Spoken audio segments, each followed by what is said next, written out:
안녕하세요. 고려대학교 산업경영공학부 강필성 교수입니다. 이번 시간에는 Supervised Variable Selection의 두 번째 파트로서 유전 알고리즘을 이용한 변수 선택 방법에 대해서 설명을 하도록 하겠습니다. 자, 그럼 지난 시간에 설명을 했었던 방법론들에 대해서 이제 다시 한번 가볍게 랩업을 해보고 진행을 하도록 하겠습니다. 지난 시간에 설명을 했던 방법론들 중에서 전역 탐색 같은 경우에는 어떤 것을 이제 개런티를 해주느냐 봤을 때 항상 옵티멀 솔루션을 개런티를 해줍니다. 당연하죠. 모든 경우의 수를 다 따져보기 때문에 그렇습니다. 그런데 너무나도 오랜 시간이 걸려서 practically impossible, 현실적으로는 불가능합니다. 사용을 하는 게.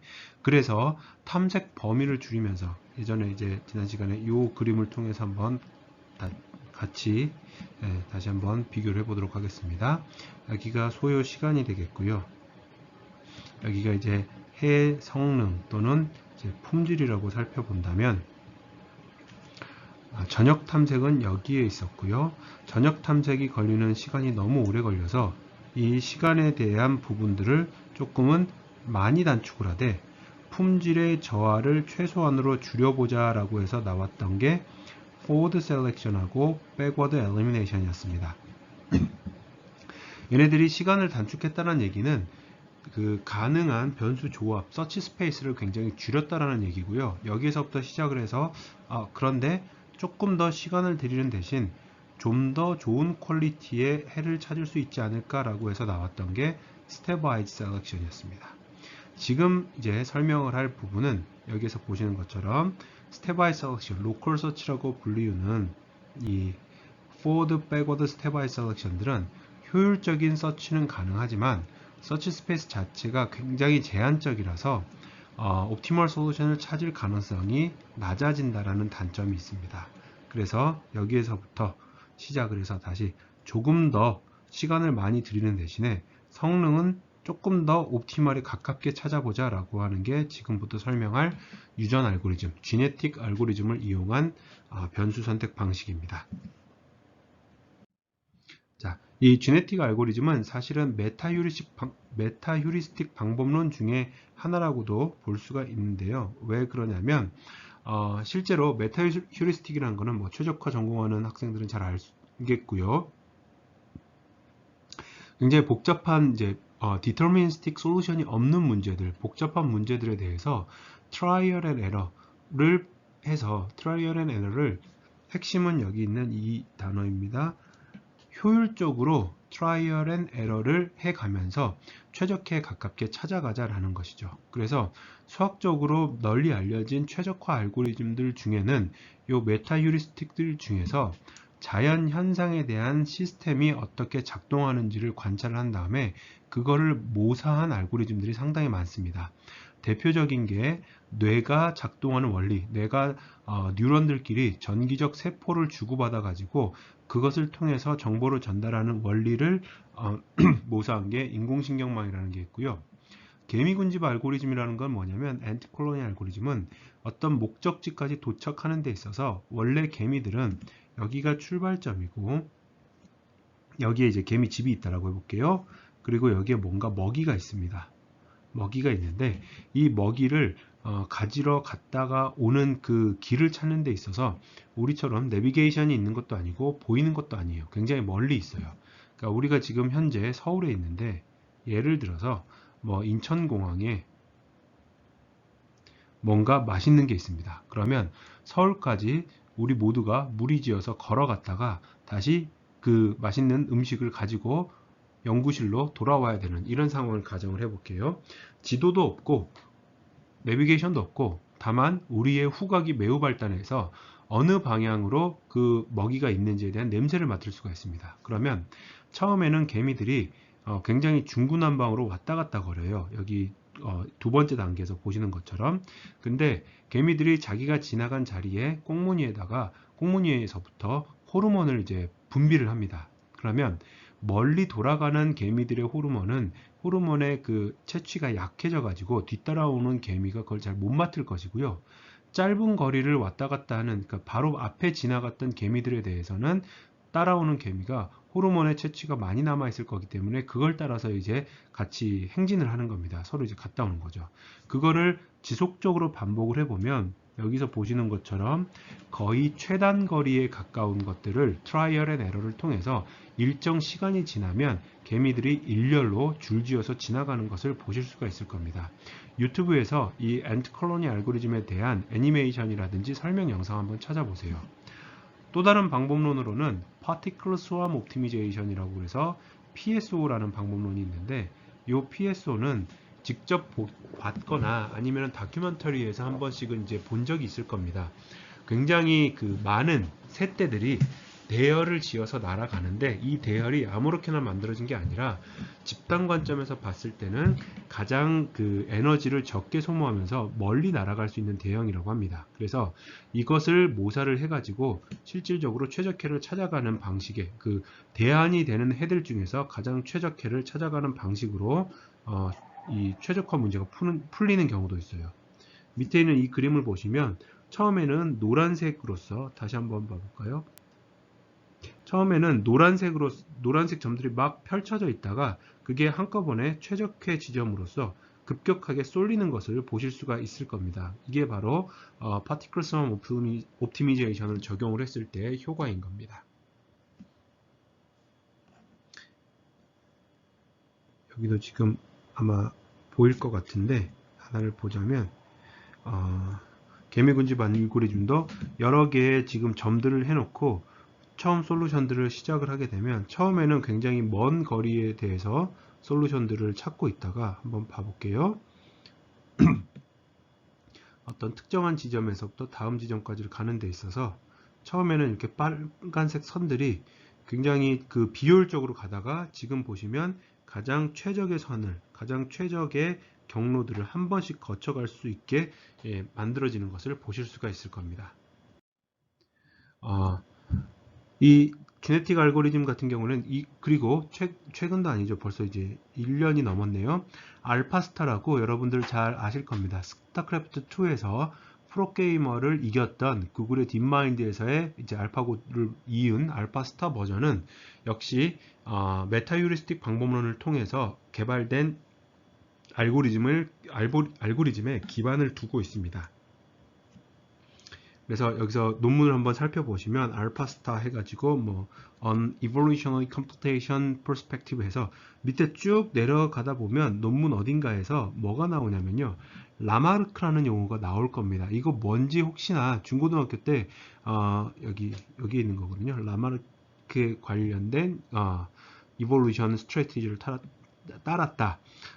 별 생각 없이 외웠던 거 혹시 기억나는지 모르겠습니다. 다윈의 자연선택설, 라마르크의 용불용설 이런 게 있는데 보시면 진화에 관련돼서 지금은 사실은 헤게모니를 어디가 쥐고 있냐면 현대 사회에서는 다윈의 자연선택설이 더 헤게모니를 이제 꽉 쥐고 있습니다.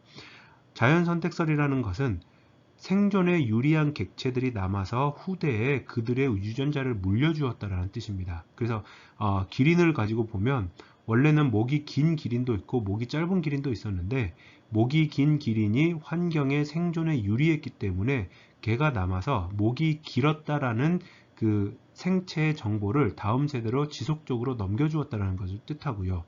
마찬가지로 똑같은 곰인데 북극곰은 피부 색깔, 털 색깔이 흰색이고요. 시베리아 곰은 털 색깔이 뭐 갈색 또는 회색입니다. 그거는 각자의 환경에서 북극에서는 흰색 곰이 살아남기 유리했기 때문에 나머지들은 도태되고 살아남은 흰색 털을 가진 곰들의 유전자가 유전되었다.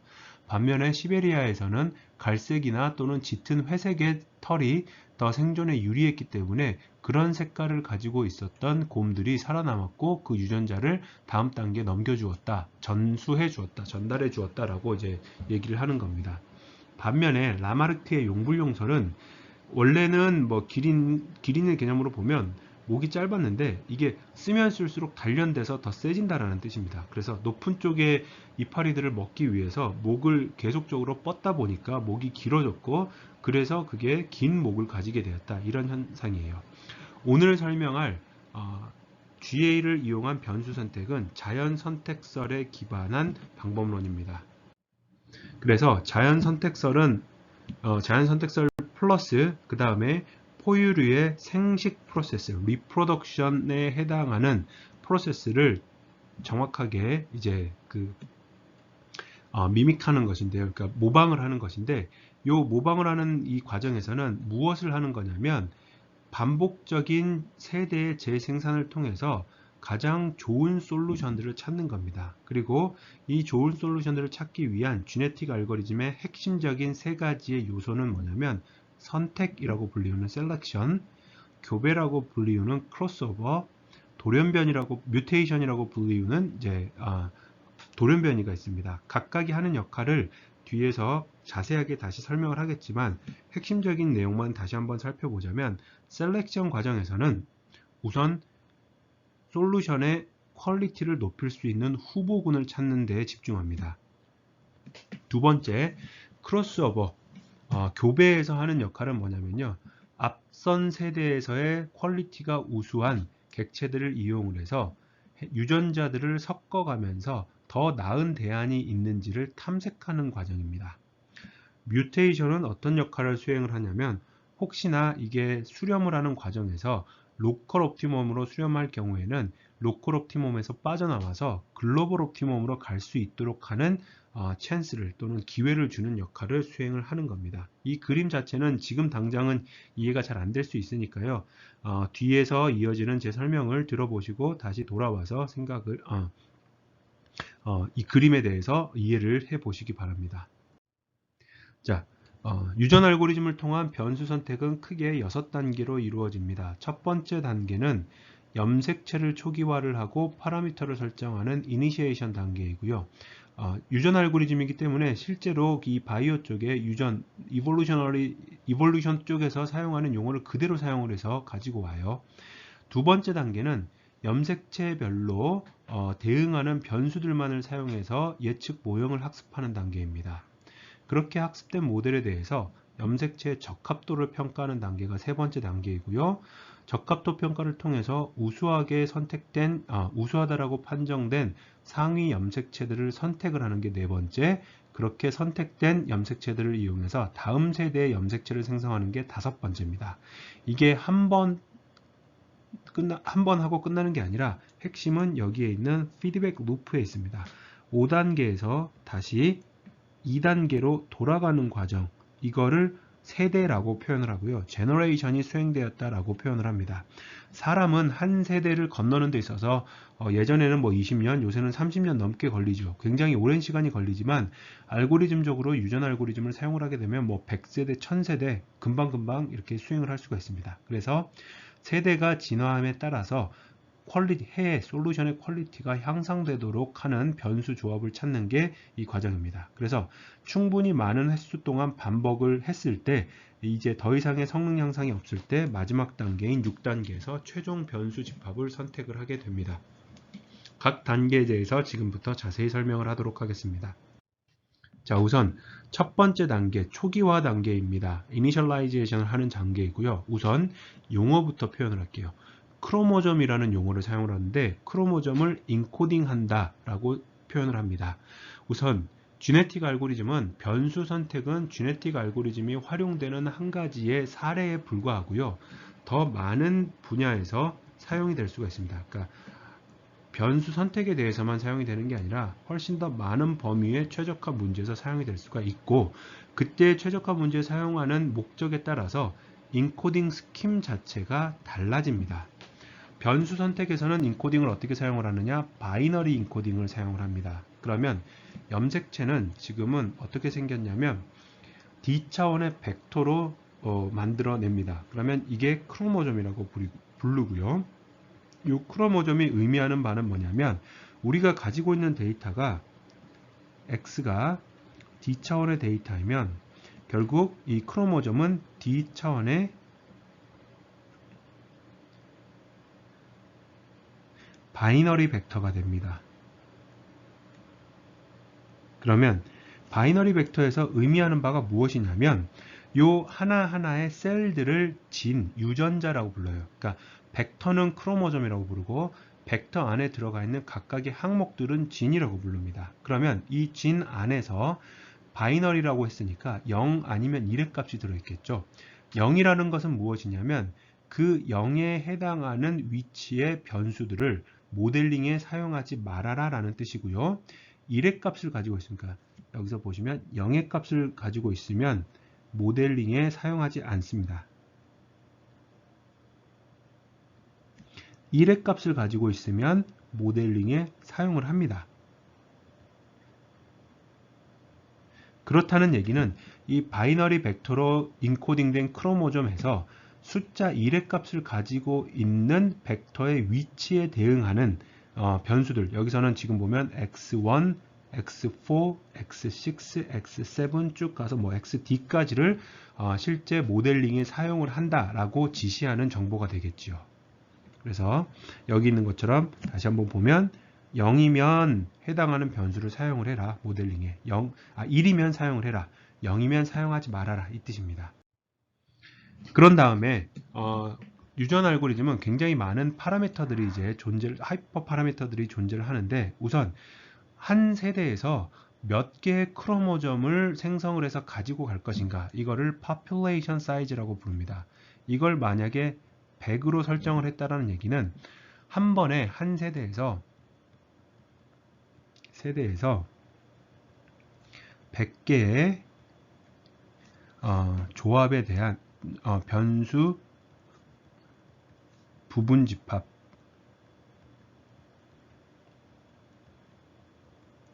평가하겠다라는 얘기입니다. 크로모점 하나당 변수 서브셋 하나가 나오니까요. population size가 100이다 라고 하면은 한 번 세대에서, 특정 세대에서 100개의 변수의 부분 집합들을 평가하겠다. 피트니스 펑션은 뭐냐면 각각의 크로모점이 얼마나 뛰어난가, 크로모점의 퀄리티를 평가하는 함수입니다. 그 다음에 크로스오버 메커니즘은 이제 교배를 하는 데 있어서 교배 방식입니다. 이거 뒤에서 다시 또 설명을 할게요. 또 rate of mutation이라는 거는 이제 돌연변이율입니다.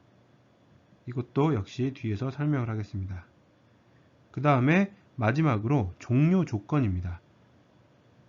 보통은 아래 두 가지를 조합을 해서 둘 중에 하나만 오어 조건으로 사용을 하게 되는데, 첫 번째는 피트니스 펑션의 임프루먼트가, 다시 말하면 크로모점들의 퀄리티의 향상도가 일정 수준 이하일 경우에는 그만해라. 또는 최대의 이터레이션 또는 최대의 제너레이션이 반복이 되었으면 그만해라 라는 뜻입니다. 여기 지금 작아서 좀 안 보이는데 여기에 있는 X축이 제너레이션이고요, Y축이 피트니스 밸류입니다.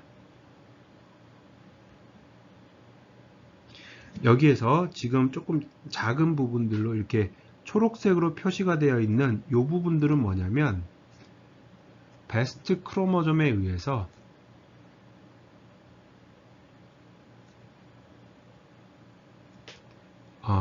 선택된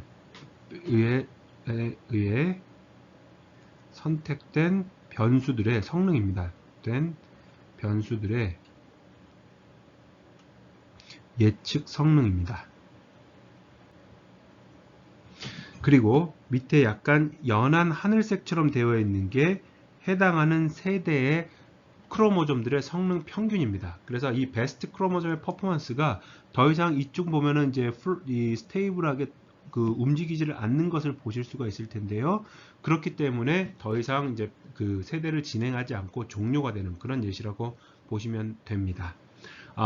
선택된 변수들의 예측 성능이라 함은 혹시나 이제 헷갈리는 분들이 있을 것 같아서 다시 한번 정리를 하자면, 어떤 크로모점이 5차원 벡터라고 해볼게요. 그러면 x1, x2, x3, x4, x5라는 5개 벡터를 갖는데, 여기에 대해서 바이너리 인코딩이 1, 0, 1, 0, 1이라고 인코딩이 되었다고 하겠습니다. 베이스 러너를 선형 회귀 분석, 다중 선형 회귀 분석으로 표현을 하면 이 크로모점을 통해서 y-은 베타 0 햇 더하기 베타 1 햇 x1 더하기 베타 3 햇 x3 더하기 베타 5 햇 x5라는 모델을 만들어낼 수가 있겠죠. 이렇게 만들어낸 모델에 대해서 수정 R 제곱합을 adjusted R square가 뭐 0.78이 나왔다. 그러면 이 크로모점의 fitness function value가 0.78이라는 뜻으로 이해를 해주시면 됩니다. 그러면 크로모점에 인코딩이 되어 있는 그 바이너리 벡터들이 다 다를 테니까 그 조합들에 대해서 fitness function value가 따로따로 다 나올 수가 있겠죠. 자, 그래서 첫 번째 단계 다시 한번 보겠습니다. 예시를 가지고 하나씩 볼게요.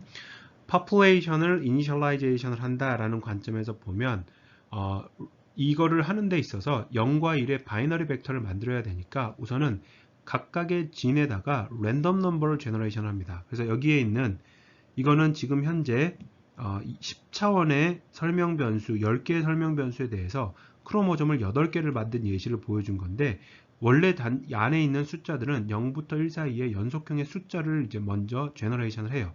그런 다음에 컷오프를 0.5를 두어서 바이너리 벡터로 변환을 하게 되면 예를 들어 한 가지를 보시면 크로모점 1의 첫 번째 변수인 0.16은 바이너리 변환을 통해서 컷오프가 0.5보다 작으니까 0으로 변환이 됐고요. 두 번째 변수인 0.74라는 값은 요 셀 값은 1로 변환이 됐습니다. 이게 population을 initialization을 하고요. 크로모점에 대한 바이너리 벡터를 생성하는 과정입니다. 그런 다음에 모델을 만들어요. 첫 번째 모델 같은 경우에는 지금 보면 2번 변수 사용했고요. 바이너리 인코딩 보면 3번 변수 사용했고요. 4번, 6번, 그 다음에 9번, 10번 변수를 사용했습니다. 이걸 가지고 모형을 만듭니다. 두 번째 크로모점에 대해서는 어떻게 모형을 만드느냐 봤더니 1번, 2번, 3번, 4번, 6번, 9번, 10번 이렇게 이제 지금 변수가 선택이 되었습니다.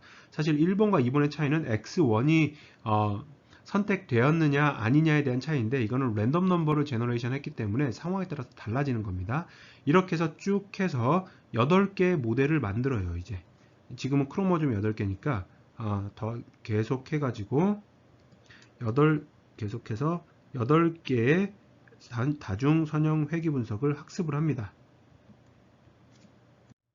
그런 다음에 이제 적합도 함수, fitness function을 이제 사용을 하게 되는데 그 적합도 함수에 대한 값을 평가를 해야 되는데 이거는 다시 한번 얘기하자면 어떤 크로모점이 더 좋은가를 평가하는 하나의 기준이라고 보시면 되겠습니다. 그래서 fitness function의 값은 관례적으로 정확도와 같이 높은 값을 가질수록 우수한 크로모점이다 라고 생각을 하는 거예요. 정의를 하는 거예요. 그래서 만약에 에러율이 회귀 모형 같은 경우에 에러율이 낮은 모형을 더 좋은 크로모점이라고 하고 싶다 그러면 에러율을 피트니스 펑션으로 쓰는 게 아니라 예를 들면 1 마이너스 에러율 그러니까 회귀 모형이라고 했을 때 회귀 모형에서 나는 RMSE가 낮을수록 좋은 모형이니까 이걸 선택하고 싶다 라고 하면 fitness 펑션은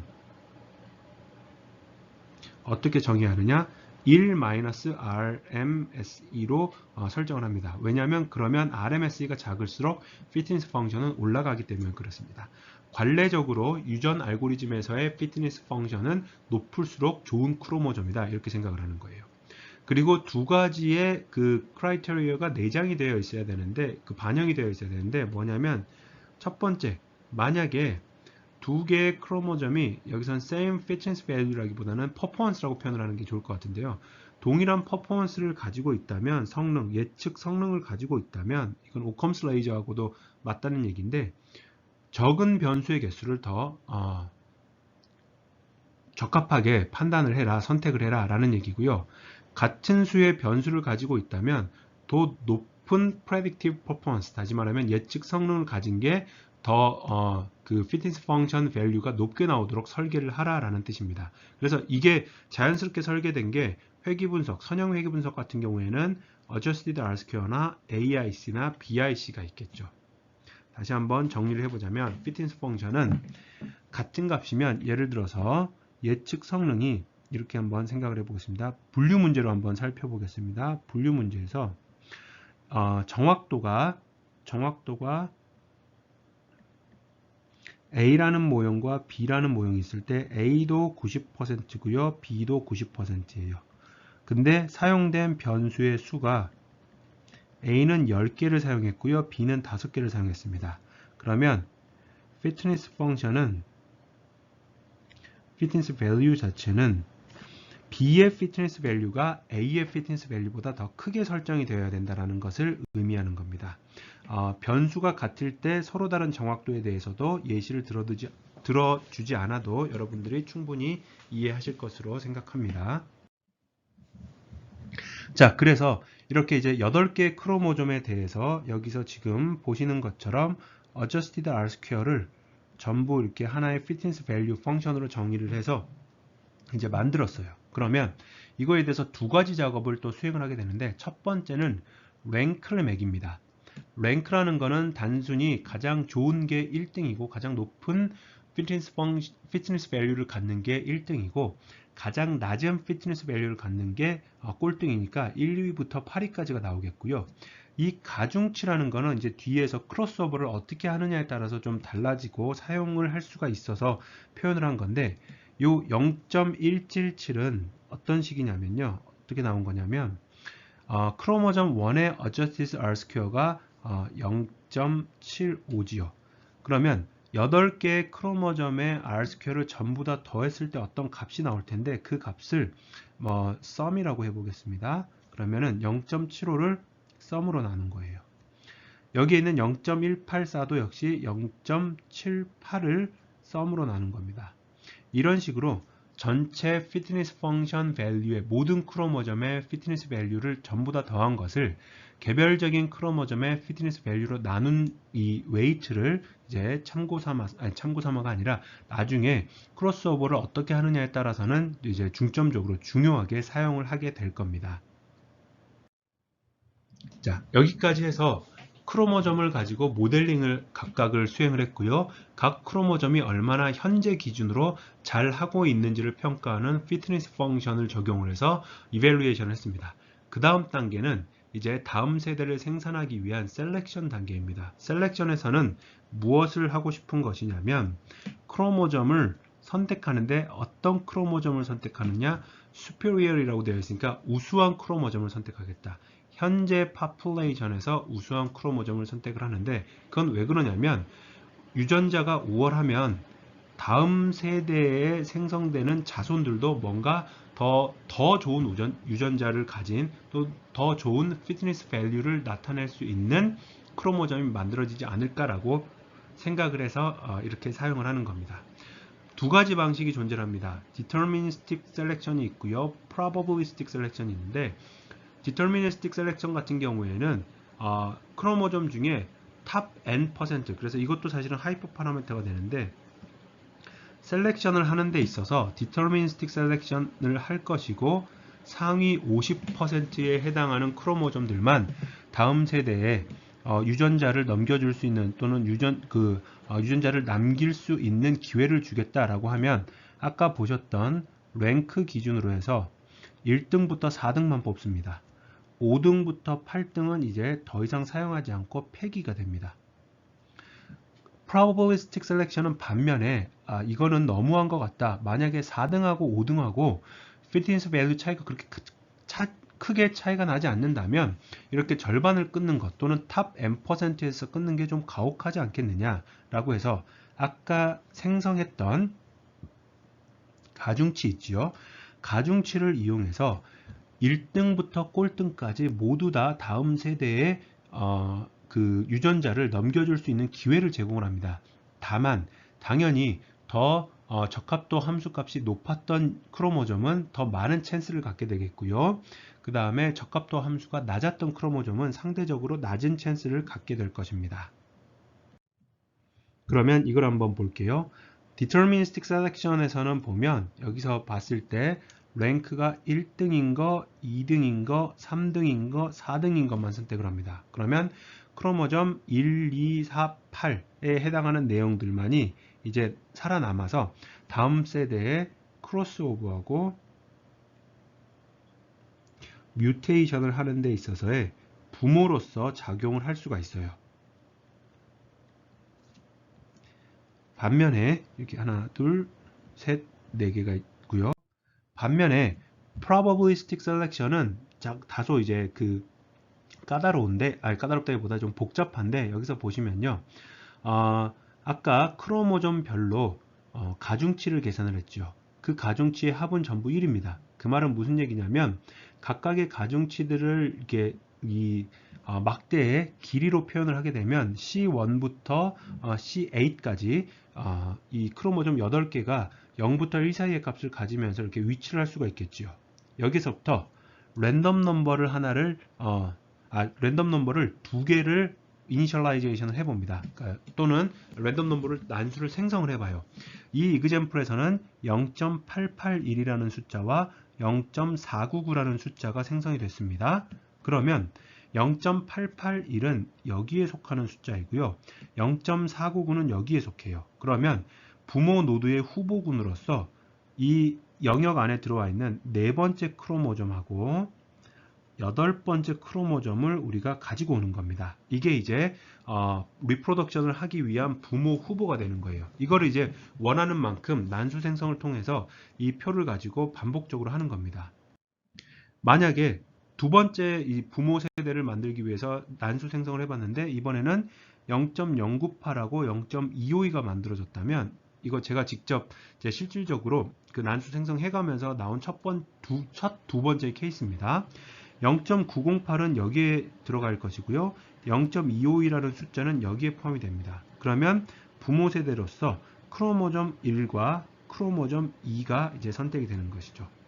보시는 것처럼 다시 한번 얘기하자면 모든 크로모점이 부모 크로모점으로서 유전자를 넘겨줄 수 있는 기회는 부여를 받지만 당연히 여기 보시는 너비를 보면 길이를 보면 2번 크로모점이 선택될 확률이 확률적으로 7번 크로모점이 선택될 확률보다는 훨씬 더 높은 게 여기서 나오는 예시입니다. 그러니까 그 개념입니다. C2가 선택될 크로모점 2가 선택될 확률이 PC7이 선택될 확률보다 높지요. 왜냐? 크로모점 2의 피트니스 펑션 값이 피트니스 밸류 값이 적합도 함수 값이 7번 크로모점의 적합도 함수 값보다는 컸기 때문에 그렇습니다. 자, 그리고 난 다음에 수행하는 작업이 리프로덕션에서의 첫 번째 단계인 크로스오버 단계인데요. 사람도 생식에서 이제 사람이 이제 남성이 그 염색체 수가 44 플러스 XY고요. 여성이 44 플러스 XX여서 사람은 46개의 이제 그 염색체를 갖고 있습니다. 44개는 체세포, 그 다음에 그 XY 또는 XX는 이제 성염색체가 되겠죠. 그러면 여기에서 남성의 그 생식세포에는 22 플러스 X가 들어가 있거나 또는 22 플러스 Y가 들어가 있고 여성의 생식세포에서는 22 플러스 X와 22 플러스 무조건 X가 들어가 있으면 이렇게 결합이 되면 뭐 이렇게 이제 X가 결합이 되면 자식도 44 플러스 XX가 나오고요. 또는 이렇게 결합이 되면 자식은 44 플러스 XY가 나오는 겁니다. 이 과정을 그대로 모설하는 거예요. 부모 크로모점에서 절반의 정보를 가지고 오고 그 다음에 부모 크로모점, 양쪽 부모 크로모점에서 절반씩의 정보를 가지고 와서 자식 크로모점을 만드는 겁니다. 근데 여기서도 하이퍼 파라미터가 크로스오버 포인트라는 게 있습니다. 크로스오버 포인트는 부모 크로모점의 정보를 어느 지점에서 끊어서 가지고 올 것인가인데요. 여기에서 이 가장 심플한 예시는 크로스오버 포인트가 하나일 때예요.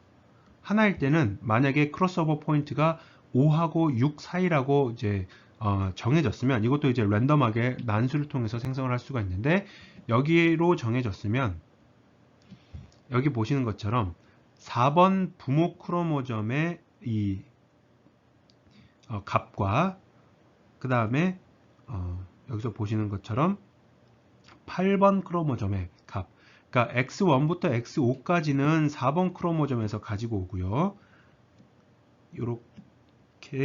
이렇게 가지고 오고요.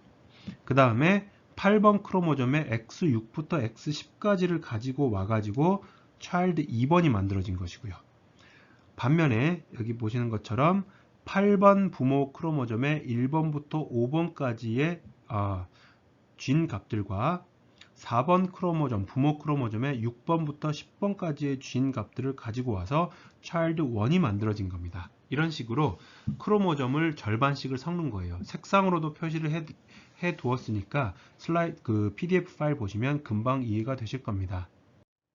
그러면 이걸 만약에 크로스오버 포인트를 2개를 만들면 어떻게 되느냐? 보시는 것처럼 3번과 4번 사이, 7번과 8번 사이에 크로스오버 포인트가 만들어지면 부모 노드, 자식 노드는 여기서 하나를 보면 밑에 있는 첫 번째 차일드 노드는 위아래로 이렇게 뒤집는 플립을 한다라고, 이 2개를 플립한다라고 생각을 하시면 되니까요. 여기에 있는 내용들처럼 이제 010이 첫 번째 8번 크로모점의 1, 2, 3번 진이 첫 번째 차일드에 들어가고 4번 크로모점의 4, 5, 6, 7 정보가 1번 크로모점의 차일드에 4, 5, 6, 7로 들어가고 다시 8번에 0, 1, 1이라는 정보가 1번 차일드에 0, 1, 1로 들어갑니다. 두 번째 자식 노드에 대해서는 자식 크로모점은 여기 지금 이렇게 색깔을 맞춰준 이 정보들이 그대로 들어가게 되는 것입니다. 이런 식으로 부모 크로모점의 이 진 정보들을 적절히 이렇게 잘라 가지고 서로 섞는 게 바로 크로스오버, 교배 단계입니다. 이걸 극단으로 늘려가면 뭐가 되느냐면 모든 포인트에 대해서 크로스오버가 일어날 수도 있고 일어나지 않을 수도 있음을 이제 허용을 해줍니다. 그럼 이 경우에는 0부터 1 사이에 랜덤 넘버를 생성을 해가지고 0.5보다 큰 것들은 크로스오버를 해주고요. 0.5보다 작은 것들은 크로스오버를 해주지 않습니다. 그러면 이런 식으로 지금 빨간색으로 표시된 부분에 대해서만 크로스오버가 일어나게 되겠죠. 그래서 지금 이 약간 살구색 표시가 X3과 X8, 9, 10에서는 안 바뀌었고 나머지 부분들에 대해서는 크로모점에 대한 진 값들이 뒤섞여 있는 것을 보실 수가 있겠습니다. 그러면 가장 이 그 리프로덕션 과정, 셀렉션부터 리프로덕션 과정에서 자유도가 높은 과정을 생각을 해보면 우선 디터미니스틱 방식보다는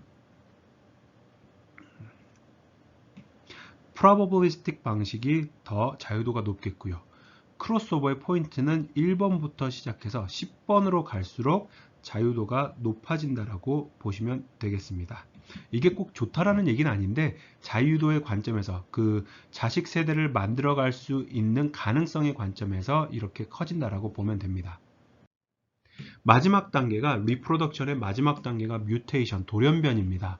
돌연변이는 무엇을 이제 허용을 해주느냐면 만약에 혹시나 이제 이런 관점에서 보면 가장 간단히 개념적으로 보면 이 크로모점들이 여기에서부터 생성이 돼 가지고 점점 이쪽으로 이렇게 여기에 해당하는 로컬 옵티멈을 향해서 달려가고 있으면 뭔가 아차 싶어서 그러지 말고 너 이쪽으로 가서 여기에서부터도 다시 한번 탐색을 해볼래? 그러면 잘하면 여기에 있는 글로벌 옵티멈을 찾아갈 수가 있겠지요. 그래서 이러한 로컬 옵티멈에 빠질 수 있는 위험을 어느 정도 이렇게 빠질 수 있는 위험을 제거를 하고 탈출할 수 있는 기회를 주는 게 바로 여기서 나오는 뮤테이션의 그 목적입니다. 그래서 여기 있는 것처럼 현재 솔루션이 로컬 옵티멈으로부터 빠져나올 수 있는 기회를 제공하는 것. 다만 유의해야 될 점은 뭐냐면 여기서 지금 단어가 하나가 빠졌는데요. 라지라고 표현을 하겠습니다. 너무 큰 뮤테이션 레이트를 사용을 하게 되면 어떤 문제점이 발생할 수 있느냐? 이 컨버지 하는 데 있어서 수렴하는 데 있어서의 시간을 굉장히 길게 증가시킬 수 있는 단점이 있습니다. 말 그대로 돌연변이는 확률이 높은 게 아니라 확률이 낮잖아요. 그래서 실질적으로 알고리즘을 돌려볼 때는 뭐 한 0.01 미만으로서 굉장히 낮은 값을 잡게 됩니다. 그래서 여기 보는 것처럼 앞에 예시에서부터 한번 와볼게요. 현재 보면 각각의 그 크로스오버를 통해서 만들어진 두 개의 차일드 노드에 대해서 역시 또 난수를 생성을 합니다. 이렇게 난수를 생성했을 때 0.01보다 낮은 값을 찾아봤더니 딱 한 군데 있어요.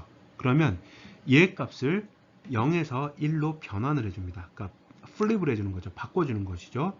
그런데 보시는 것처럼 여기에 크로모점 child 2의 9번 크로모점에 대해서만 뮤테이션이 수행이 된 거예요.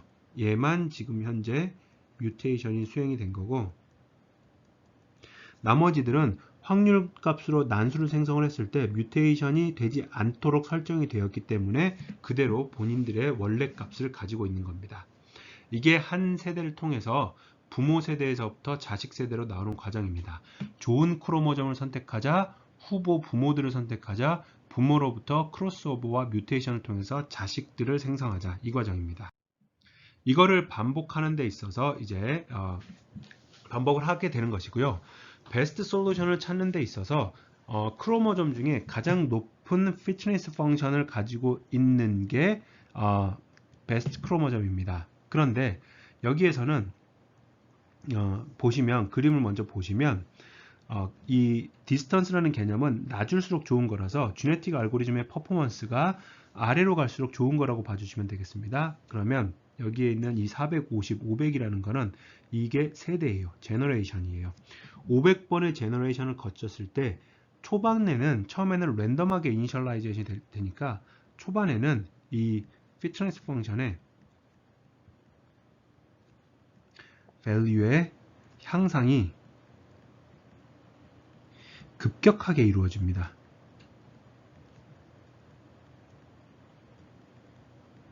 그러다가 일정 수준이 지나가게 되면 이 향상이 굉장히 마지널하게 이루어지고, 심지어 향상이 일어나지 않는 상황이 발생을 하면 더 이상 이제 GA 알고리즘을 사용할 필요가 없으니까 중단을 하게 되는 겁니다. 단 여기서 테크니컬하게 원래는 부모 세대로부터 그 자식 크로모점들을 만들어 가지고 걔네들을 평가를 해야 되는데, 그러다 보면 수렴이 좀 느릴 수가 있어서 사실은 약간의 그 안전장치로서 어떤 상황을 얘기를 하느냐면요, 원래 이전 세대에서 크로모점 1부터 2 쭉 해서 크로모점이 100개가 있다고 하겠습니다. 근데 이 중에 베스트가 퍼포먼스 측면으로 봤을 때 탑 1 크로모점이 C26이고요. 예를 들자면 탑 2 크로모점이 C59라고 해보겠습니다. 그러면 다음 세대에서는 앞에서 설명을 했었던 크로모점에 대한 크로스오버하고 셀렉션, 크로스오버, 뮤테이션 과정들을 통해서 반복을 하는데, 이거를 50번 반복을 하면은, 그러니까 부모 둘로부터 자식 둘이 나오기 때문에 그 과정을 50번 반복하면 100개의 새로운 크로모점이 나오겠잖아요. 그런데 여기서는 색깔을 통해서 한번 표시를 해볼게요. C26하고 C50은 이전 세대에서의 탑 크로모점이었기 때문에 변형을 하지 않고 그대로 남겨둡니다. 사실은 엄밀하게 말해서는 유전이 아니죠. 그냥 자기 자신이 너무나 잘나서 다음 세대도 그냥 똑같이 살아남아 있어요. 그리고 나머지들은 이전 세대 부모들을 통해서 새로운 크로모점을 이렇게 만드는 겁니다. C25까지 만들고요.